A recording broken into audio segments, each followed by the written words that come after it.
देखिए, आपके सामने जो बातें हो रही हैं आज, इस चर्चा सत्र के दो पार्ट है।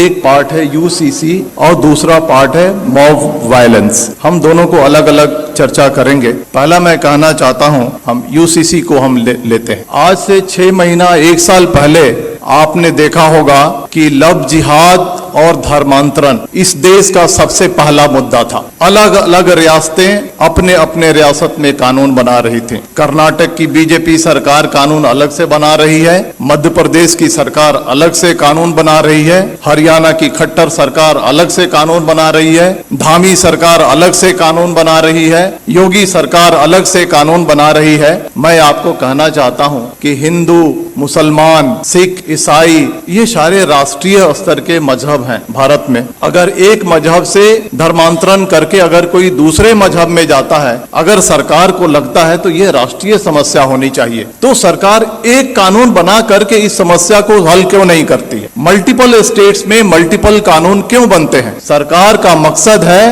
कि लव जिहाद और धर्मांतरण के जरिए जो हमारा जो सामाजिक स्पेस है उसको कम्युनलाइज किया जाए और जो इलेक्शन का जो माहौल है उसको पोलराइज किया जाए और पॉलिटिकल बेनिफिट उठाया जाए। तो बीजेपी का जो एजेंडा है, चाहे वो लव जिहाद हो, धर्मांतरण हो या 2014 से लेकर के आज तक के जो भी फंडामेंटल चेंजेज आए हैं, ये पॉलिटिकल प्रोजेक्ट है। पॉलिटिकल प्रोजेक्ट किस लिए है? To gain political benefit. उसी तरह से यूसीसी आ रहा है। अगर सरकार को लगता है कि यूसीसी आनी चाहिए और राष्ट्रीय समस्या है, तो आसाम का चीफ मिनिस्टर हिमंता बिस्वा शर्मा क्यों कहता है कि हम पॉलीगेमी पे कानून बनाएंगे? धामी सरकार उत्तराखंड का क्यों कहता है हम यूसीसी पे ड्राफ्ट लेकर के आएंगे? आप देखिएगा मेरी बात, यू मार्क माई वर्ड, कुछ दिन के बाद योगी सरकार अलग ड्राफ्ट लेकर के आएगी, कुछ दिन के बाद मध्य प्रदेश की शिवराज सरकार अलग ड्राफ्ट लेकर के आएगी। और इसका मकसद है कि ये उनका पॉलिटिकल प्रोजेक्ट है। और पॉलिटिकल प्रोजेक्ट किस लिए है? समाज को पोलराइज करने के लिए। अब सवाल उठता है कि इसका मकसद समाज को पोलराइज करने के लिए है,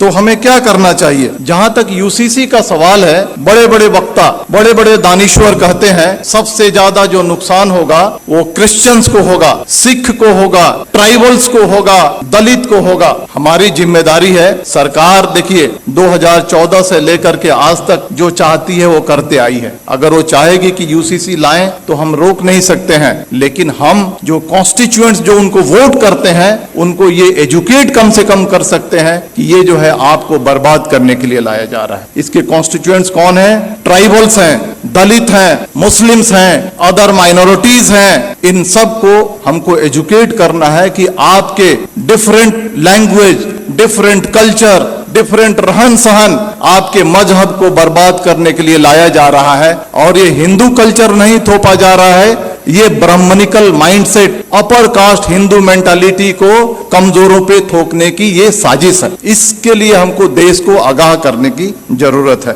अब आते हैं मॉब वायलेंस में, क्योंकि वो ज्यादा देश के सामने एक बड़ा समस्या है। आपने देखा होगा कि जब भी मॉब वायलेंस होता है तो इसके दो पार्ट हैं कि जो बातें रिपीट हो रही हैं उसको बोलने की जरूरत नहीं है। जो पेपर में आता है, जो सोशल मीडिया पे आता है, जो वक्ताओं ने कहा, it's a matter of record, उसको रिपीट करने की जरूरत नहीं। हम क्या नया रखते हैं उसका ज्यादा महत्व है। मॉब वायलेंस के दो पार्ट हैं, एक जो एक्चुअल जो विजिलेंटे ग्रुप और एक सरकार जो खामोशी से उसका सपोर्ट करती है। जो विजिलेंटे ग्रुप है, जो एक्चुअल क्राइम कमिट करता है, आज फ्रीली घूम रहा है, हथियार कलेक्ट कर रहा है, क्राइम कर रहा है, माइनॉरिटीज पे वार कर रहा है और उसको कोई छेड़ने वाला, कोई अरेस्ट करने वाला नहीं है। दूसरा जो पार्ट है आज की सरकार कितनी भी मॉब लिंचिंग हो जाए, मणिपुर हो जाए, नू हो जाए, पुनहाना हो जाए, झिरका हो जाए, ट्रेन में फायरिंग हो जाए, दंगे हो जाए, सरकार जबान नहीं खोलने वाली है। सरकार चुप है। सरकार इज मेंटेनिंग साइलेंस। और साइलेंस को क्या कहा जाता है? साइलेंस को, खामोशी को रजामंदी कहा जाता है। सरकार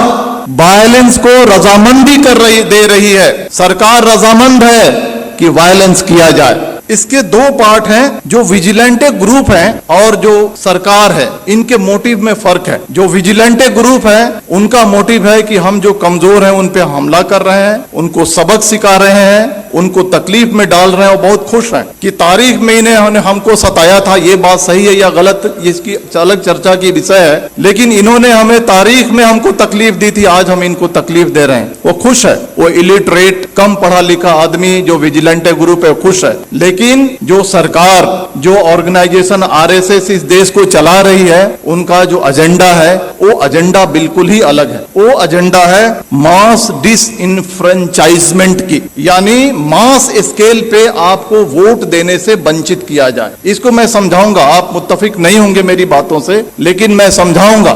19वीं सदी में सदर्न अमेरिका में gym crow system of mass disenfranchisement लागू किया गया था। कोर्ट ने भी इसकी इजाजत दी थी। यह क्या है कि छोटे मोटे क्राइम में आपको पनिशमेंट हो जाए, किसी तरह की आपने अनुशासनहीनता कर दी, किसी तरह से आपने अपने लाइफ को थोड़ा सा डेविएट कर लिया, इन सारे मुद्दों पे आपको वोट देने की राइट को छीन लिया जाएगा। This is the gym crow system of mass disenfranchisement. वही सिस्टम सरकार धीरे धीरे इस देश में लागू करना चाहती है। चाहे वो कश्मीर का मुद्दा हो, चाहे वो मणिपुर का मुद्दा हो, चाहे वो बुलडोजर का मुद्दा हो, चाहे वो CAA का मुद्दा हो, चाहे वो UCC का मुद्दा हो।